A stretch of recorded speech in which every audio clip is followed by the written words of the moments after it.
Hi friends, అందరూ ఎలా ఉన్నారు? సో నేను ఈరోజు అయితే ఓట్స్తో మంచి డిన్నర్ అయితే చూపిస్తాను. మనకి లైట్ వెయిట్ ఫుడ్ ఇది. సో మనకి వెయిట్ లాస్ కూడా చాలా మంచిది. ఇప్పుడు చిన్న కప్పు ఓట్స్ తీసుకొని కొంచెం వాటర్ వేసి మనం హాఫ్ అన్ అవర్ నానపెట్టుకోవాలి. సబ్జా సీడ్స్ కానీ చియా సీడ్స్ కానీ కొన్ని తీసుకొని తనిగా వాటర్ వేసి నానపెట్టుకుందాము. ఇప్పుడు ఒక ప్యాన్ పెట్టి కొంచెం ఆయిల్ వేయండి. మీకు కావాలంటే నెయ్యి కూడా వేసుకోవచ్చు. పోపు దినుసులు వేసి పల్లీలు వేసి కరివేపాకు వేసి కొంచెం బాగా ఫ్రై చేసి పక్కన పెట్టుకుందాము. మనకి ఓట్స్ అయితే హాఫ్ అన్ అవర్కి బాగా పోతుంది.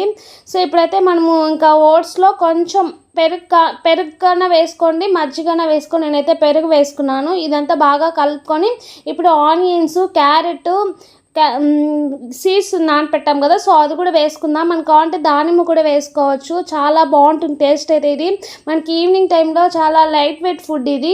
సో వెయిట్ లాస్కి చాలా మంచిది. మీరు ట్రై చేసి ఎలా వచ్చిందో కమెంట్ చేయండి. ఐ హోప్ ఈ వీడియో అందరికీ నచ్చింది అనుకుంటున్నాను. నచ్చితే లైక్ చేసి షేర్ చేసి